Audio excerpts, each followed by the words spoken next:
நமஸ்தே மக்களே, welcome to my channel. Already Mysore vlog பார்த்துருப்பீங்க. பார்க்காதவங்க பார்ட் 1 பார்த்துட்டு வாங்க. அண்ட் மைசூர் டு வயநாட் கிளம்பிட்டோம் இல்லையா? இப்போ மாப்பிள்ளையோட வீட்டுக்கு தான் போயிட்டுருந்தோம். And finally Sultan Bathery reach ஆகிட்டு அங்கேருந்து ஆட்டோவில் மாப்பிள்ளை வீட்டுக்கு கிளம்பிட்டோம்.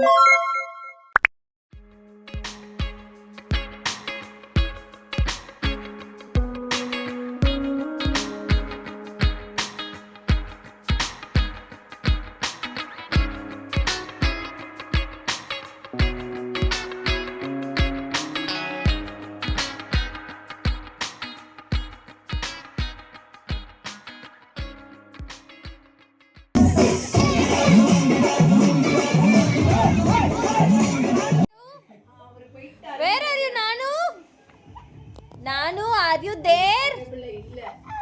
Where are you, Nanu? Nanu, where are you? Where is Nanu? Night ஆட்டம் பாட்டம் கொண்டாட்டம் எல்லாம் முடிச்சுட்டு தூங்கிட்டோம். 8 hours later.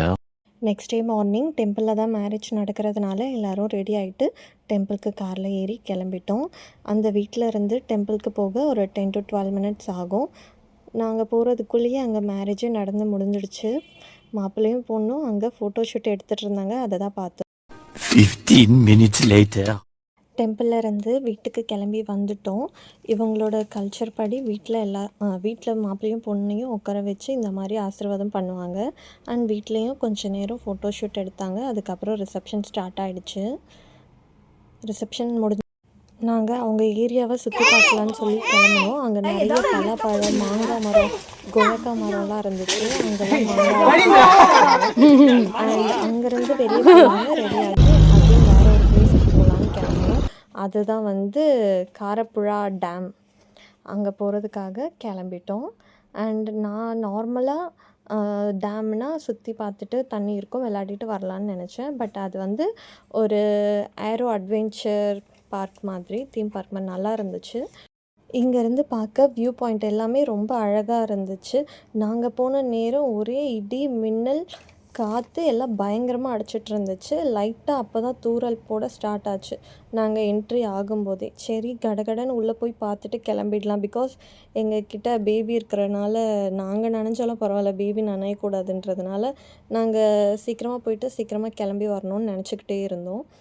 எனக்கு இந்த ஜெயண்ட் ஸ்விங் அண்டு ஜிப்லைன்லாம் ரொம்ப பிடிக்கும். ரொம்ப ரொம்ப பிடிக்கும். வயநாட் போனால் இதை நான் மஸ்ட் ட்ரை பண்ணியே ஆகணும் அப்படின்ற ஒரு மைண்ட் செட்டில் இருந்தேன். ஆனால் நேரில் போனதுக்கப்புறம் தான் அதெல்லாம் பார்த்து எனக்கு பயம் வர ஆரம்பிச்சிச்சு. பிகாஸ் நான் அந்த நின்ன இடத்துல இருந்து நான் டோக்கன் போடுறதுக்காக நெக்ஸ்ட்டு நான் வெயிட் பண்ணுறேன். நான் நினச்சிட்டு இருந்தேன் போகலாம், டிக்கெட் எடுக்கலாம், இந்த ஜிப்லைன் மட்டும் எப்படின்னாச்சும் போயிடலாம் அப்படின்லாம் நினச்சிட்டே போனேன். பட் அந்த பாப்பா என்னோடய வெயிட் தான் இருப்பாள். நானும் அந்த பாப்பாவும் சேம் வெயிட் தான் இருப்போம். அவள் மிடில்லே ஸ்ட்ரக் ஆகிட்டாள். ஐயோயோ அவளுக்கே அந்த நிலைமையா அப்படின்னு பார்த்துட்டு எனக்கு அள்ளு விட்டுருச்சு.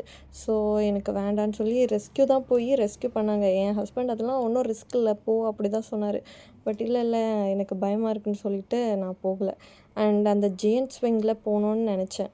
பட் அவங்க அந்தளவுக்கு எனக்கு அதில் ஈடுபாடு இல்லை. பிகாஸ் ஜஸ்ட் அது சிங்கிள் பெல்ட் மாதிரி இருக்குது. எங்கே காற்றுல அடிச்சு போயிடுவேணும் அப்படின்ற ஒரு பயம்.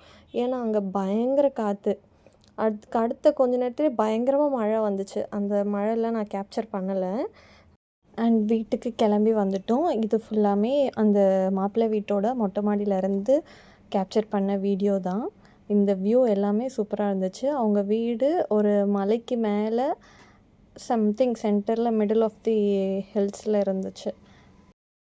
அண்ட் மாப்பிள்ளை வீட்டில் இருந்து கிளம்பிட்டோம். அண்ட் பக்கத்துலேயே ஒரு ஏரியாவில் ரூம் எடுத்தோம். நானும் లేదు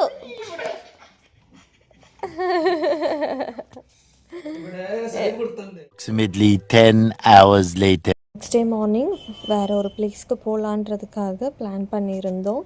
அண்ட் காலங்காத்தாலே எங்களை எழுப்புனது இந்த விண்டோலேருந்து கிரவுண்ட் தெரியுதா, அங்கே இருக்கிற ஸ்டூடெண்ட்ஸ் தான்.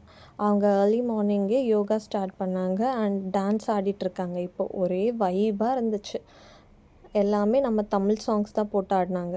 2 hours later. ஃப்ரெஷ்அப் ஆகி டிஃபன் சாப்பிட்டு சூச்சிப்பாரா ஃபால்ஸ் போகலான்னு சொல்லி கிளம்பிட்டோம். அண்ட் நான் சாப்பிட்ட டிஃபன் எனக்கு செட் ஆகாததுனால பஸ்ஸில் ஒரே வாமிட்ஸ் ஆகிடுச்சு. அண்ட் அந்த டெஸ்டினேஷனுக்கு நாங்கள் ரீச் ஆகிட்டோம். டிக்கெட் கவுண்டர்கிட்ட எங்களை ட்ராப் பண்ணிட்டாங்க. அடல்ட்ஸ்க்கு பார்த்தீங்கன்னா டிக்கெட் 150 வரும். அண்டு கிட்ஸுக்கு 8 இயர்ஸ் அபவ் தான் டிக்கெட் சார்ஜ் பண்ணுவாங்க. அந்த கேட்டில் இருந்து ஃபால்ஸுக்கு ரீச் ஆக 30 to 35 மினிட்ஸ் ஆகும். கிட்ஸு நம்ம ஏஜில் இருக்கிறவங்கெல்லாம் எப்படியாச்சும் போயிடலாம். பட் இந்த வயசானவங்க, கால் வலி, முட்டு வலி அந்த மாதிரி இருக்கிறவங்க போகிறது ரொம்ப கஷ்டம். ஏன்னா இங்கே ரொம்ப மேடு பள்ளமாக இருக்கும், காலை வழுக்கி விட்டுரும். ரொம்ப கஷ்டம் போகிறதே. எங்கள் ஏஜில் இருக்கிறவங்களே திக்கி திணறி தத்தி முத்தி தான் போனாங்க. ஸோ அதனால தான் சொல்கிறேன். அண்ட் அந்த ஃபால்ஸை கண்ணில் பார்த்ததுக்கப்புறம் தான் ஒரு சந்தோஷமே எங்கள் மூஞ்சியில் வந்துச்சு.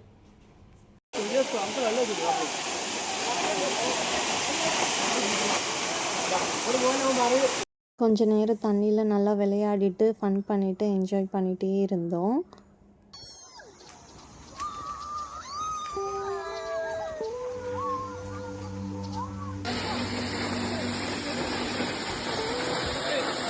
ஃபைனலி கிளம்பிட்டோம். அங்கேருந்து நாங்கள் மைசூருக்கு போகணும். 3 hours travel. And Mysore to சென்னைக்கு கிளம்பணும். ட்ரெயின் வந்துருச்சு. டாட்டா பாய்.